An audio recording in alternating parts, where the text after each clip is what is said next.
Welcome to A Bit of Board Games, a casual podcast documenting the many failures and hopefully successes of Waffle Games, as we learn the ins and outs of board game design and self-publishing. Join us on this journey as we talk about a bit of life, a bit of design, and a bit of board games. Welcome back to another episode of A Bit of Board Games. This is episode 80, and today is November 1st, 2023. I just can't believe it's already November. That's ridiculous. I'm Steven, your host, game designer person, and with us today is Ralph, game designer, artist, art director, art extraordinaire, wall puncher, wall hitter. We should start coming up with names like Bilbo does, like barrel rider, and because last week you were saying how you hit walls with art in the podcast. Oh, and see, I wasn't sure what you were referring to. I figured. I just listened to it. And I was like editing some stuff for it. So it's fresh in my mind there. Anyway, we'll come up with some Lord of the Rings worthy nicknames next time. But speaking of Lord of the Rings, man, I can't believe how this just tied in so perfectly. Yesterday was Halloween, and what does that have to do with Lord of the Rings, Ralph? My family's costumes. We coordinated and we went with a Lord of the Rings theme. Yeah, I don't remember if maybe we did bring that up on a podcast. I think you mentioned it maybe when Trevor was on like 2 weeks ago or something. Yeah, but we actually did it.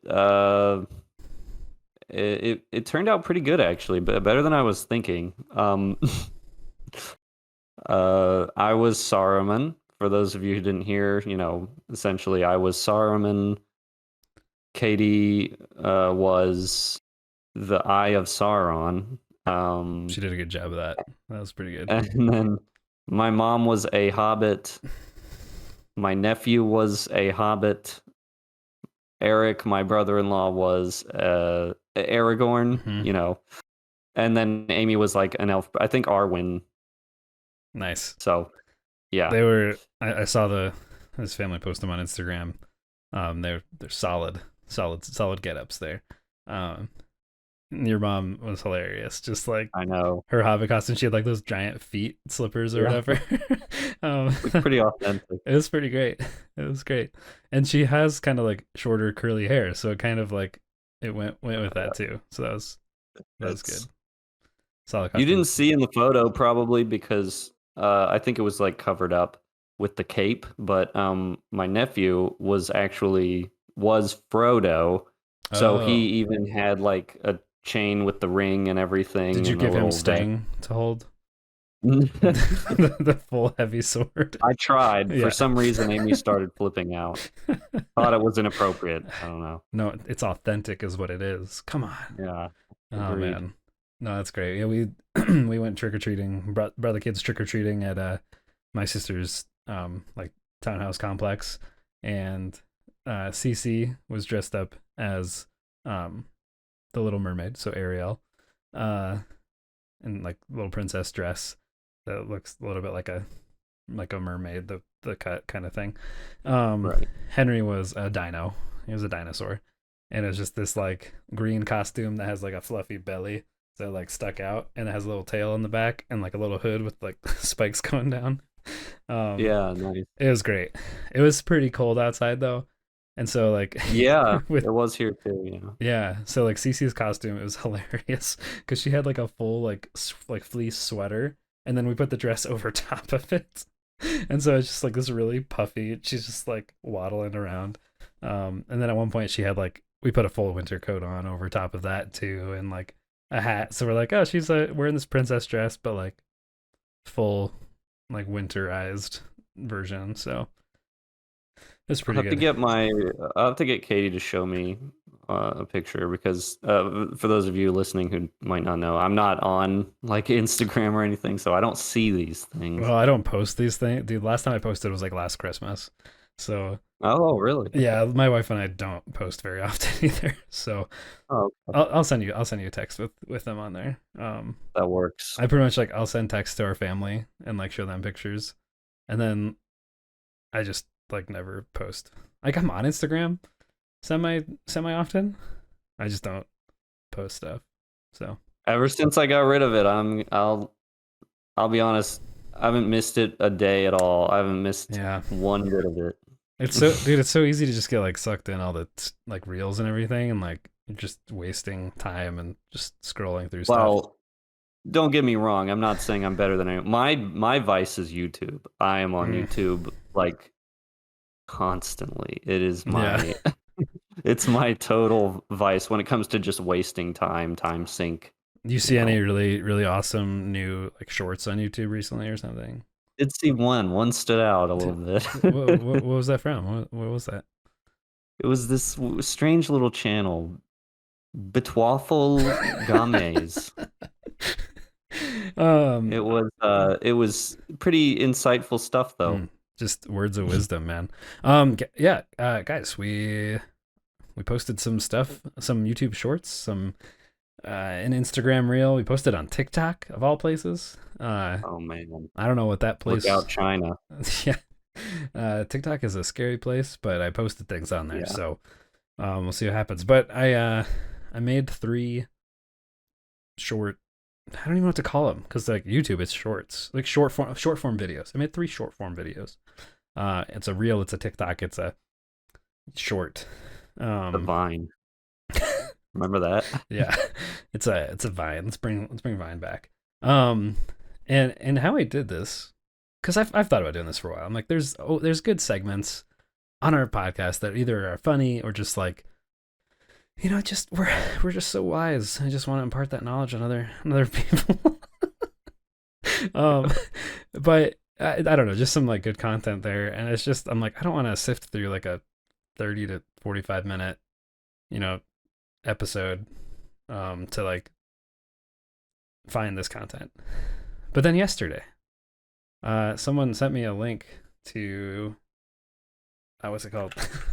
um, this website that I definitely know the name of called getmunch.com, and it's pretty cool because you can upload a video. So I uploaded a YouTube video from our last podcast, and it takes a while to analyze it. It goes like about the length of the video, so it's like a 42-minute video. I think it probably took like 40 minutes to analyze it, but then it breaks it up into like 30 different videos of like 30 seconds to 2 minutes, and titles the video, comes up with a caption and hashtags for what the concept of the video is about, and adds in subtitles for that video. Um, and so some of them like, and then you can go and edit the subtitles if it's wrong. You could like adjust the in and out points on the clip. You can adjust everything. But you could be like, hey, I need a video for TikTok, and so then it'll output a format for like here's copy and hashtags or what you want for TikTok.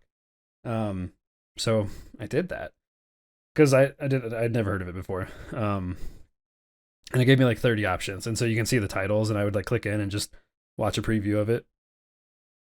Excuse me. And it was sweet.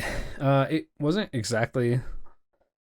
I didn't want to just use the video that it created because it didn't like it cut the in and out point, so it's like here's like this chunk of time, but it wasn't like cutting the content in between to create like smoother transitions, faster cuts for the content and everything like that to keep it more engaging. So what I ended up doing, because it gives you the timestamp, so it's like, hey, here's this video. It was from this minute to this minute in the episode. So I just watched through, found 3 that I liked the clips of, and then went into the video file in Premiere that I had, and just found those in and out points, and just like chose where I wanted the in and out points out, and then cut those out, brought them into a timeline to put like for vertical content, and yeah, cut them down, trimmed it up, made it a little faster, added my own captions for it, and exported them. So Like the hardest, the biggest lift on those was like finding the content to cut out. Actually, cutting it down is easy. So the fact that I could do this and just like be given up options of like, here's some segments that sounded good. I'll be like, I was like, sweet. So then I just took those and did it. So that was, I guess, the little kick I needed to be able to do that. Yeah. So we'll see. I mean, I don't know how valuable they are. If nothing else, it gives us more stuff to post on our social, so that its social isn't just like dry over there. Sure. Yeah. So I haven't posted relatively anything. low effort for more mileage. Yeah, we already have the content, so it's like, let's create little snippets maybe that'll get people interested in listening more to more of it. Yeah. So yeah, go on your preferred platform, go find the clips, the shorts, the things. YouTube, Instagram, Facebook, Reels. Facebook's probably like the the one we're on least and have the least amount of followers besides TikTok because we just started that. But most engagement is probably Instagram or YouTube. So use those. Anyway, speaking of YouTube, next week, November 7th at 6:30 p.m. Mountain Time, 8:30 Eastern Time. Yep. We'll be live streaming our design challenge to design a board game based on the indie video game Moonlighter. We mentioned this last week and kind of talked about what we were going to do with this design challenge. Quick recap is we're going to essentially figure out how to turn Moonlighter, which is a really fun indie game, into a board game. And so we're going to kind of break down the game design, the video game side of things, and like what the game is, what's the story of the game, what are the core mechanics of the game, like the main things you do as a player, what are the like, secondary mechanics, and then we're going to figure out, okay, this is the essence of the game. How do we then take that essence and turn that into a similar feeling board game? Obviously, you can't like do a direct translation of video game to board game because it just doesn't work like that. So if we can figure out what makes Moonlighter fun in that video game format and makes it that game, it makes it unique, and then we can figure out how to create the board game experience to match that. So we're going to do that. And we'll probably then take our findings and results of that and turn that into some other YouTube video or something at some point in the future too. So, yeah, that'll be cool. But yeah, if you want to join in on the design aspect of it and give input or just chat with us while we do it, we're going to do it on YouTube Live this time. So that's youtube.com/bitwafflegames, or just search Waffle Games and you should find us and follow us to get notified of when those other shorts and videos come out, but also when we're going to go live, so you can find that stuff. Anyway, that's enough of plugs for our content because you're already listening to our content because you're here. So moving on, I have a story. Yeah, you teased this. I have shortly before we began. Do you remember your stories with the bees and how you eradicated the yellow jackets? Yes, I do remember. You remember that? Okay, good. Yeah. So we're dealing with a different kind of pest right now.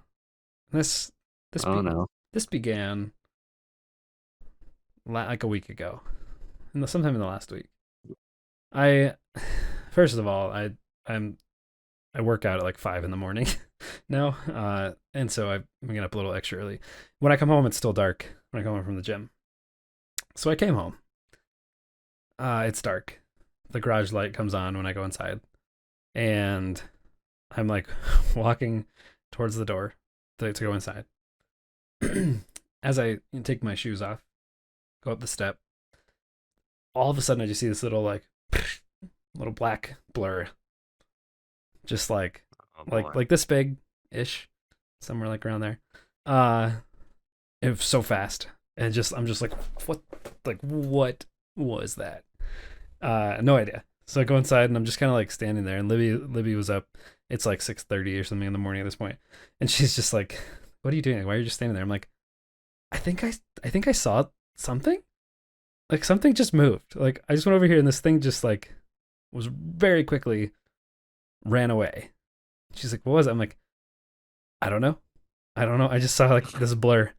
And so I went back out there with like a broom and I was just kind of like nudging some stuff and being like, like nothing is here. And I saw it ran like around the step, like towards the wall.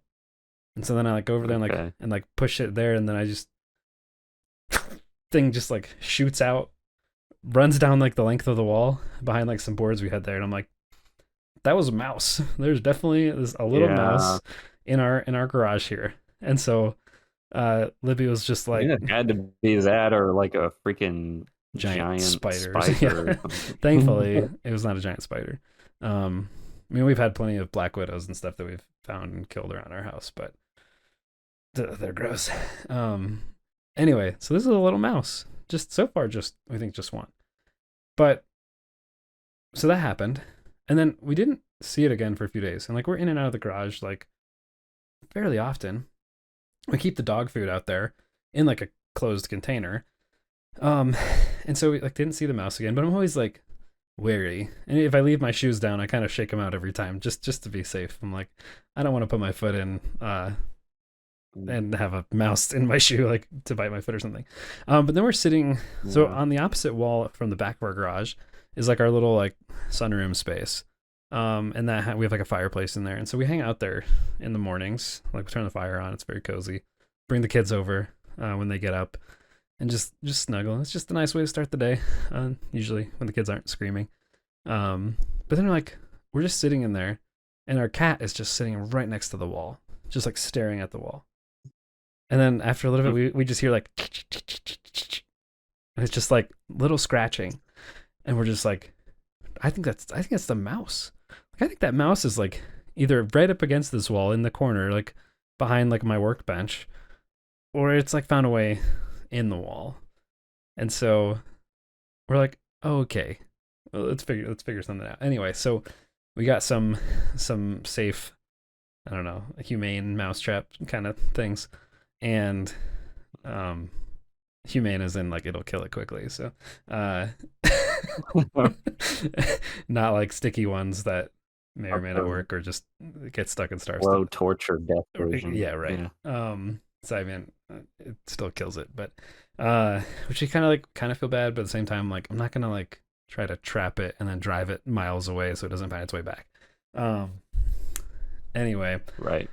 So we ordered those. Those just came in today, but then we haven't set them up yet. Right before recording this podcast episode, I am feeding my cats downstairs, and I just hear a scream and a thud, and like the kids are down for bed, and I'm just like, what the heck? Like the cats are freaking out. They're like, what's going on? So like I open the door from like our like utility room where we have the cat stuff. And like I just like run upstairs. Libby's just standing there, just like frozen. She's like, "That stupid mouse just like ran right at me," and she freaked out. She's like, "I don't think I've ever like screamed like that or made a noise like that." She's like, "But it ran towards me, towards the dog food, and I didn't know what to do." She's like, "That's the only thing that I could think to do was just scream." And just drop. That's the natural thing to do, I think. Yeah. So she was holding the dog food bowl. So that was the thud, was like the bowl hitting and like clanging. So she just like freaked out. And so then I had to go out there to actually feed to get the dog food. Because she just like would not open the door. She's like, I just feel like sick to my stomach and like nervous and there's everything. So yeah, it was oh, it's still around. It's still around, but I okay. set up a nice little treat for it. I was wondering if this story was I was wondering if the story was going to end in like you ran upstairs, the mouse was running across the floor, and you stomped on smashed it with your footers. Smashed it with a hammer. No. I actually did find a completely eviscerated chipmunk in our flower bed. Oh my gosh. The other day. Oh, it was a gruesome scene. Its entire top half was gone. Dude. And all of its was it from all over the place. From your cat? Or like you think No, there's another cat that comes around here because of Doom, Doom hangs in the windows, Yeah. and they'll just like sit there and stare at each Oh my other. gosh. And I think that other cat must have come around, found the chipmunk, and ended it. No more Uh, chipmunk. but yeah, I was like, there's like this area in the back, and I kind of went and Yeah. buried it. But Man. because I guess I just you have a carcass laying around, so I had to do Yeah. something with it. And I didn't really want it in our garbage either, though, and I didn't want to Yeah. flush it. I don't know what. That's a little too big to flush, I So think. I figured why not? Well, we'll just bury it. I think that's fine, You right? didn't do like a funeral pie or anything? I Just, didn't. just I like, thought it would have been cool though to do a like Viking mm, style cremation burn mm. ceremony. Dude, we did that once in college. Um, not for a Oh my god. human, but For my a person, yeah, yeah, no, my your classmates. yeah, one of my friends had a pet fish, that he had for like several years, and so he was pretty attached to that fish, and it was like a big deal. It was like our little mascot, and Long time for a fish. it died. So what we did, there was a lake on campus, and so we made like a little boat and like wrapped this fish up in this little like cardboard like boat, and with a lighter like set it on fire and pushed it out. It was a little anticlimactic because it just kind of, it's not like an actual boat. It's cardboard, so it soaked through, and then it just kind of like sunk. We're like, okay. uh, and we didn't like, launch a flaming arrow from across the Yeah. lake. That would have been more epic, but Right. it was still good. So anyway, It was the gesture that yeah, mattered. exactly. So I'll give updates on our mouse incidents next week if anything happens. Yeah, Um, sounds good. but anyway, in the meantime, you mentioned that you had been revising, uh, working on the pulse axe item, making some revisions Yeah. to it. So Yeah. what'd you do? We had a version of the pulse axe. We made headway, but there were some things that could have been better, and so I reworked it. And I think this will be good in the end because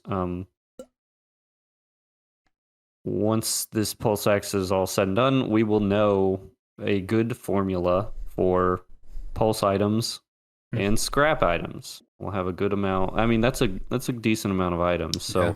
So, but I have these cool ideas for the pulse axe. Basically, I think I made the metal blade part weapon area a little bit too similar on accident to the scrap items. So what I've essentially done is I've darkened that part of it. Okay. I figure it could be a darker metal. And then the handle I've changed quite a bit. It was sort of now we are limited on space, so we got to remember that. So Yeah. there's not a ton we can do, but it was sort of stumpy at first, and it just came across a little stumpy, more like a hatchet than a actual war axe or something. So I've changed that, and it looks way more like like a two-handed axe style Sweet. weapon. And I've added an element that I think could be kind of cool. And I don't know if I should say it or if I should show you and have a big surprise. I don't know which one's better, but I guess I'll just say it since I'm already teasing it. Sure. I came up with, while I was reworking like the handle and the elements of the handle, I came up with this idea where for the pulse items, there's like this is a two-handed item, and there's like a lever at the top of the thing, and as you squeeze it to grip the pulse axe, that's what kind of ignites and activates the edge of the pulse weapon. Like chainsaw-esque kind of thing where you have to like, it's a Sort sharp of. blade, It's but still when you not. activate it, then it Yeah, when you activate it, it activates the pulse like heat element that Sure. like drives through the edge of the blade. So I thought Sweet. that could be kind of cool for pulse items. Yeah, because then Because that. they're still, again, this is the thing, this is the balance with the pulse items. They're a cool item, but they're still relatively low level. So Yeah. they kind of need to be, I think, before we get into just the straight up magic form weapons Right. where they're just like running off of pure magic and whatever you make them out of. This one has quite kind of the it's cool the lever, but you could also imagine that's sort of janky a little bit too. So there's Yeah. still room to grow as a crafter. Very So cool. that's kind of how I was thinking of it, but And I that think it ties it more into like a mechanical, like technology esque trigger rather than yeah. like there's runes carved on it. It gives it magic flame abilities, which kind of lends more towards the artificer style that we're going for. So that's sweet. Yeah. I think it works. Even if the lever thing doesn't work, I could easily remove that, but I figure we'll see how it looks and you'll let me know what you think. Um but yeah, I also changed a little bit about the materials of the actual handle and everything. And I think it works a little bit better overall. And if this works out, again, I think we'll have a good blueprint for how the rest of the pulse items could Blueprint. also work. Yeah, blueprint. Yeah, lore lore friendly Yeah. terminology. Very cool, dude. That's sick. I'm excited to see that. Um, yeah, I've definitely had time over the last week to work on stuff. I just feel like by the time evening comes, I'm just like, I'm just gonna sit on the couch and not draw Oh stuff. man, I know. Oh, dude, me too sometimes. I mean, look, you get to the end of the day, you've already worked, Yeah. you know, how much steam do you have left? It's sort of, it can be hard to sit back down and start working again after you've already wound down, had dinner, Yeah. Well, you like know. get off work, I play with the kids, and either I take over and start making dinner, or I'm playing with the kids while Libby makes dinner, and so it's just like nonstop until then. Get the kids down for bed, and by then it's like I don't want to do anything. So, um, I know it's okay. Never apologize for that because yeah, I mean, while we want to keep working, we also don't want to like I don't know. You got to be able to give yourself a break yeah, sometimes, and you did the things with the shorts and everything, so that's pretty cool. that's true. Yeah, and like yeah, I still need to put together that component list and send it to the manufacturing at What's Games to get a quote.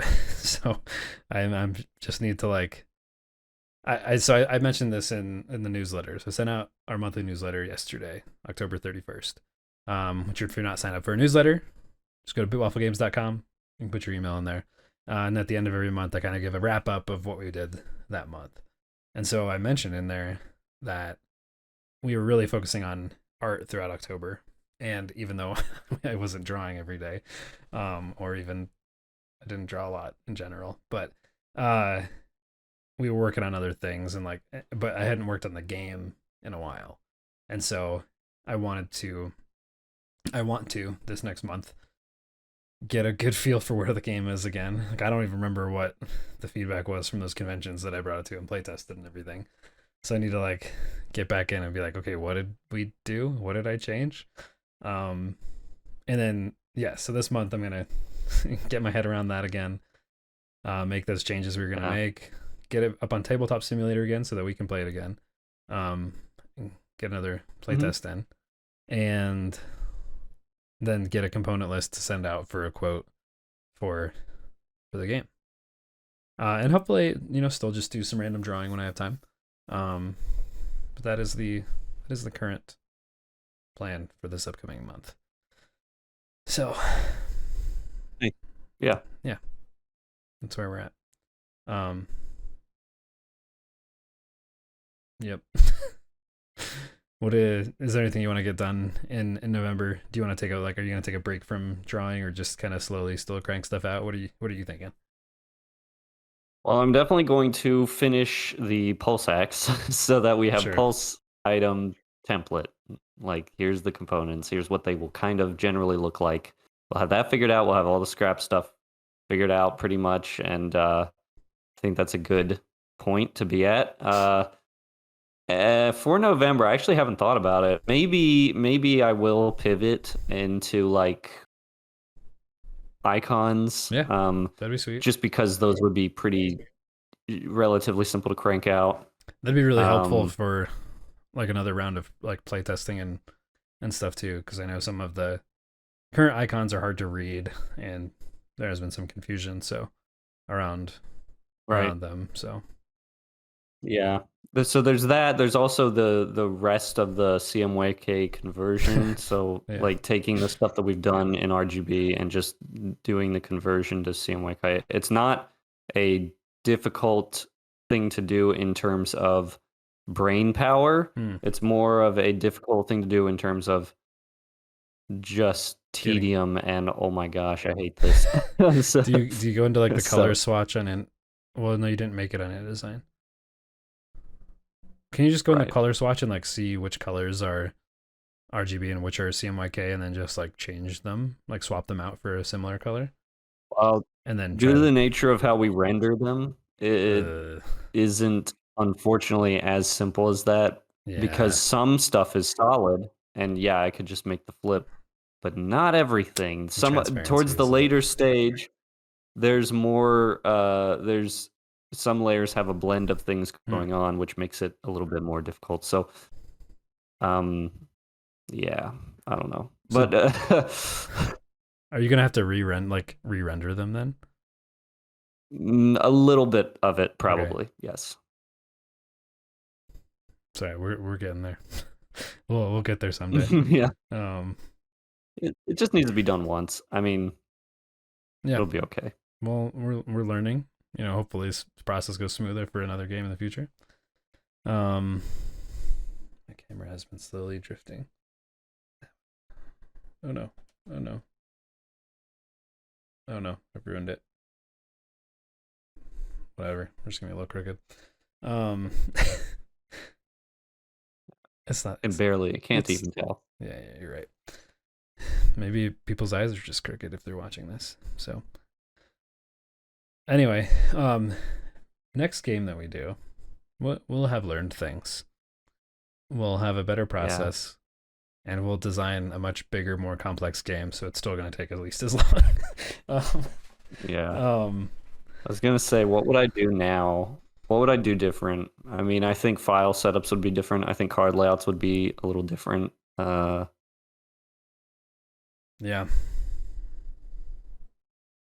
I mean, it depends on the game too. Like what the needs That's are. true. Like, are we Yes. still going to have a bunch of item cards in the same way? But they're not going to be like.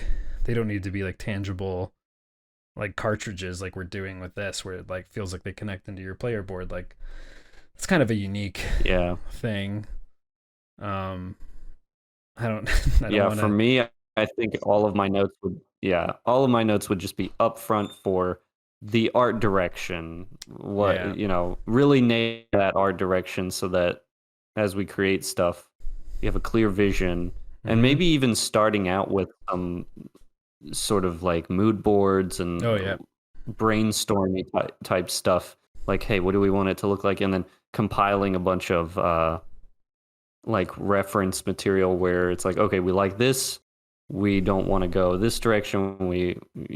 I don't know, just like figuring Yeah. broad stuff out up front. And you being a part of it from the beginning will be better too. So it's not like you're coming in when the game is pretty far into production and like we have the game concept and everything there, and then you're like having to adapt a style to what's already existing. Whereas like if you're in there from the beginning for the next game we work on, there's more flexibility in terms of like the direction that we go in. You'll have more say in that, and then that could help dictate elements of the game too, and everything there too. So Yeah. I think Yeah. that'll be good. Um, I by the way, I found this other game that's coming to Kickstarter soon, and they had a piece of it of their game that is similar to a future game that we want to make. That I think we've said the name before, but I don't want to throw the name around yet. Um, for your game concept, um, for the world that you're doing. I don't know. It's probably fine, but Okay. I just don't want to throw the name around right now. Yeah. Anyway, this game is called Ring of Chaos, and the main thing that stuck out to me is because like the game that we were thinking of and talking through has you controlling potentially a group of characters, and this game Ring of Chaos, um, it's like there's adventurers trying to find this ring of chaos that's been unearthed in some temple, but each player controls a party of 4 adventurers. It's not the same kind of game that we're trying to do, but this element of controlling those 4 adventurers Yeah. was interesting. It's kind of.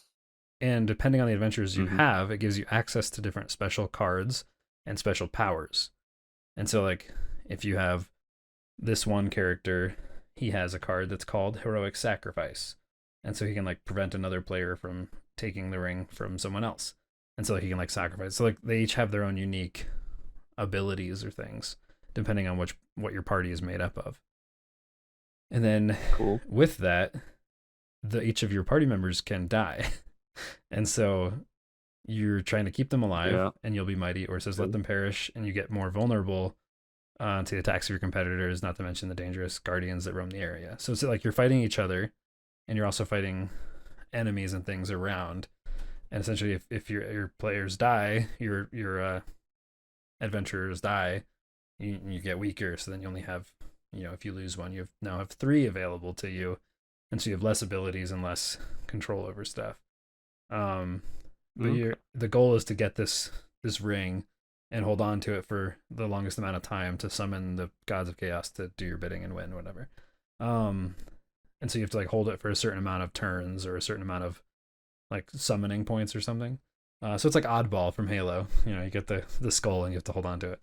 Um, and Yeah. so it's very much like it's a different kind of game with that like objective of that than what we're going to do. But I thought that element would be something that we should look into as a reference to just like see how they manage a party in that way. To one, see if that is the Hmm. direction we want to go, and then also like see what inspiration we could get for how they integrate that. So, but Yeah, that sounds like there's a couple elements of that are similar to something that um the vision that I have in mind. yeah, So I'm almost, that's cool. I don't know what you think, but I wonder if we just work on that game next as our I don't know. Well, we can talk about it. yeah. We'll talk about it off air. But The issue is the issue I see with it is that it might be too difficult. Like we might not have the experience we need to pull off a game like that. I'm not sure. I think we can do it. I mean, like, But because part of it also yeah, is that I need to get my vision totally straight that's so that fair. I know exactly what my ping points are. Like this is a non-negotiable. This needs to happen. This needs to happen. And then where there's wiggle room, like where we Sure. can decide to go whatever.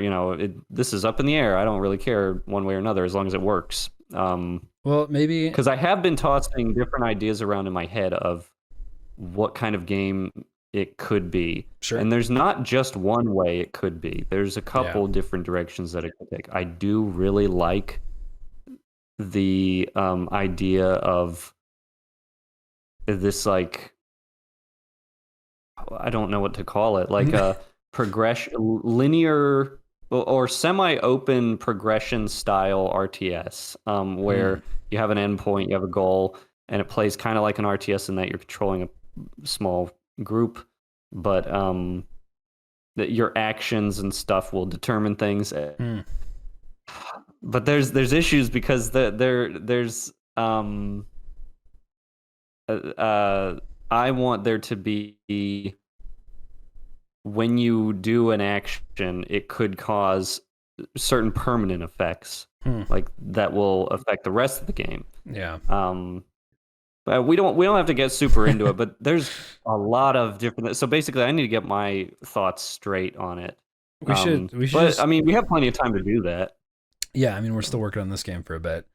Um And so like, even if we like started on this other game idea, and started doing like concepting brainstorming phase, like we could always just be in different phases of other designs. So like we could be like, okay, we're not going to fully flesh this game out, but like we could still come up with some concepts of it and start working on it, and be like, maybe we work in parallel with Yeah. another game at the same time. But I think it's a good exercise to just do like brainstorming stuff for that. So like maybe we should just set up a brainstorm Yeah. session and just like start the process and be like, hey, like let's just think through these things. We don't have to make decisions. It's not going to be like this is what we're doing, but just to like have some dedicated time to process through some options and ideas and just see where it goes. Yeah. Could be fun.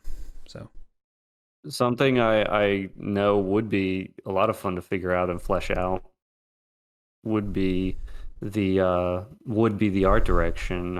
I have a lot of different ideas on that, and I think yeah, some of them are really cool. Yeah, it could be cool. We've talked briefly about this game before on the podcast, and yeah, let me just say, I'm not one of the things I'm not a salesman. And so when I've talked about this game, I know that I've somehow gotten Steven on board with this game. He really thinks it's cool. But yeah. when I've talked about it on the podcast specifically, I don't sell it well. I speak about it in a way that might turn people off to it. But Well, we're I guess I also would clarify that. Go ahead. Go ahead. I said we're also just kind of skirting around it. Like we're not like this is the game, this is the world, this is the idea. And so we're kind of like tiptoeing around what the game is Yeah. while you're trying Right. to Yeah. explain the game. And so like I think once we have a more solid like concept and of what we're going forward with, like then you could probably sell it better because it's not like we're trying to tiptoe around without spoiling any like of the ideas right now. Yeah. Yeah, but I mean, I'm also not. Yeah, I also don't want to necessarily sell it. It's more of a genuine vision that I have, and I think I believe in it. I think it would be fun.